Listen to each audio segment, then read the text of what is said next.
Things don't happen overnight. You have to make the emotional and the personal investment to make your dreams come true. What would amazing look like for you? What would amazing look like if you were amazing? If you know what amazing looks like, then why haven't you gotten there yet?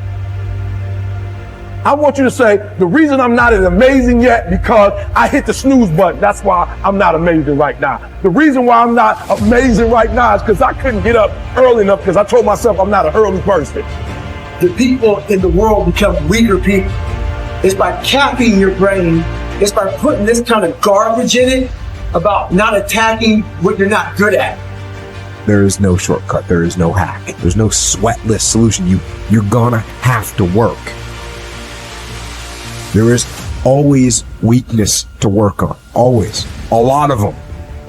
Why would we allow ourselves to make easy excuses? Why would you allow that? It's not what happened that determines the major part of your future. Not what happens. What happens to us all.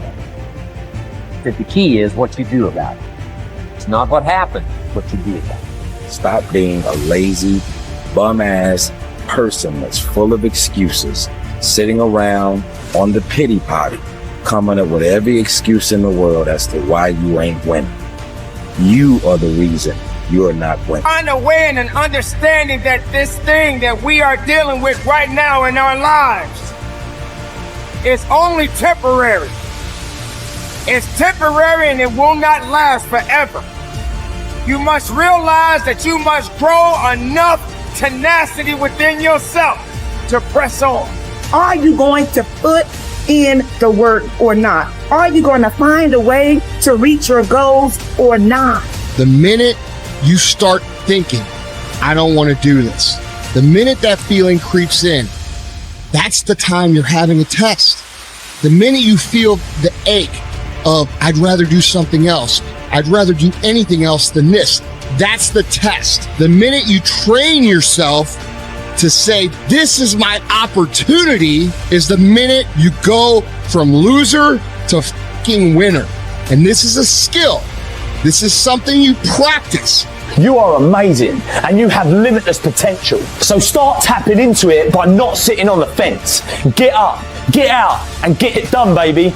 Let your work get your opportunity. Let your work get your praise. Let your work open up doors. Let your work get people paying attention. Let your work get the whole world to notice. Stop thinking. Stop procrastinating. And you got to work.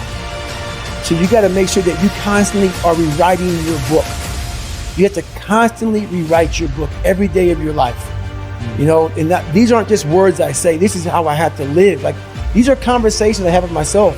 And I say it everywhere I go. The most important conversation when you have with yourself. Yes. You live with it every single day. But most of our conversations are not the right ones. They're not the ones that are going to push us to the place we need to go. They're the ones that are going to keep us sitting in that toxic environment that you've helped create and everybody else helped create, and you just live in it. You live in that muck, and that conversation just plays in your head. That becomes you. So my first conversation when I was absolutely nobody, and that's one thing you have to say. We live in a world now that's so kind. We find the kind way around everything. Like, if you don't look good, I have to find a kind way of saying, I don't like your shirt. Right. That's not the approach. The approach you have to take, at least I took. You take whatever approach you want. The conversation had to be a real, honest conversation. In the accountability mirror, guess what? I was fat. Don't find a kind word to say that, you know what, I've gained some weight. No, you're fat. When I couldn't read, not like, hey, you know, you've been learning this again. No, I cannot read. For fourth grade reading level, I'm struggling.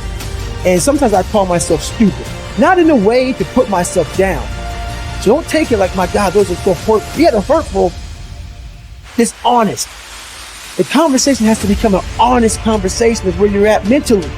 Where am I at mentally? I look like I feel like I am falling behind in school. I'm lazy. My house is a mess.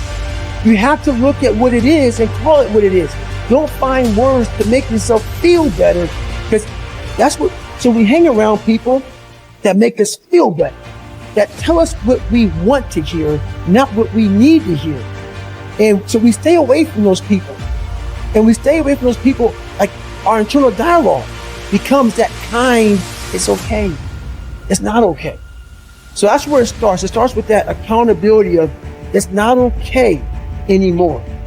This can no longer be okay. And calling yourself out for exactly what you are and exactly how you need to fix it. That's where it starts. Take full responsibility for your life. Accept where you are and the responsibility that you're going to take yourself where you want to go. Someone said we have two primary choices in life. We can either accept conditions as they exist, or we can take the responsibility to change them. See, a lot of people want to exempt themselves from taking responsibility. All they want to do is talk about the problem. Every time you see them, they'll tell you their story over and over and over and over again. No. You want to take responsibility for your life. I got me here, I can get me out of this. And I'm getting out. I'm not going to be a volunteer victim. George Bernard Shaw said there are two kinds of people in life. You know, he said those that make things happen, those that watch things happen, and those that don't know what happened. And he said the people that get along in this life look around for the circumstances that they want, and if they can't find them, they make them. They create them. So part of beginning to get unstuck, you've got to decide that the behavior pattern that you have adopted doesn't work for you. You've got to change your strategies, and changing your strategy means reinventing your life. Recreating you, and you have the power to do that. You can decide that you're going to change, that you're not going to be a wimp. You can decide that you're going to stand up to life. You can decide that I'm going to live each day as if it were my last. You have the power to make that decision. You can decide I'm going to work on myself and develop myself. I'm going to empower me. And all of these things that are happening to me right now, they're just temporary inconveniences. They're not stronger than I am. I'm in charge here. Your self-confidence is closely connected to your self-esteem and to how much you like yourself. Dr. Nathaniel Branden calls self-esteem your reputation with yourself. It is how you feel about yourself and your abilities in relation to any situation that determines how much you like yourself and consider yourself to be a valuable and worthwhile person. The more you like yourself, the better you do. The flip side of self-esteem is what psychologists call self-efficacy. Self-efficacy is a measure of how effective and competent you feel you are to perform a particular task or to achieve your goals. This is called performance-based self-esteem.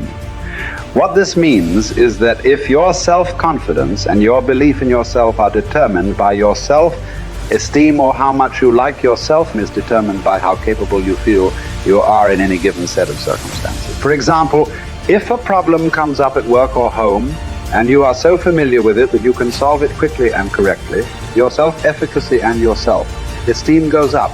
You feel more capable and confident and more willing to take on other challenges and difficulties. You feel more positive and optimistic. You feel like an excellent person. If, on the other hand, a problem or difficulty came up and you were unable to do anything to solve it, and you felt frustrated or ineffective, your self-esteem would suffer and your self-confidence would go down. You would feel negative about yourself and your abilities. You might even become angry or depressed. You would feel powerless rather than powerful.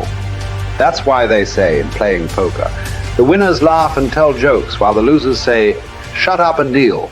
The law of cause and effect applies to everything you are today and to everything that you become. If the effect that you desire is high and unshakable, levels of self-confidence, then it is necessary that you engage in the same behaviors practiced by others who enjoy high and unshakable levels of self-confidence. And you will soon experience high levels of self-confidence yourself. Studies conducted on thousands of men and women who have moved from ordinary to extraordinary performance and who have moved from feelings of inadequacy to feeling great about themselves show that there is a direct cause-effect relationship between competence and mastery on the one hand and self-confidence on the other. To attain this wonderful, healthy feeling of optimal performance, You need clear goals, challenging standards, regular feedback, total concentration, step-by-step, step success, and a feeling that you are expanding your capabilities to a new, higher level. When you have created a situation in which you experience all of these, you sense that you are working at the outer edge of your own personal envelope. You feel that you are getting progressively better and better at something you are ideally suited to do. And that while you are still working within the range of your capabilities, you are stretching yourself at every moment. When you are caught up in this kind of experience, you often lose track of time. You become unaware of hunger, thirst, or fatigue. You feel calm and clear-headed and euphoric. Tests show when you are in this state of flow, your brain releases endorphins, nature's happy drug, which causes you to feel happy and energized. Often, while you are in this state, the rest of the world seems to slow down.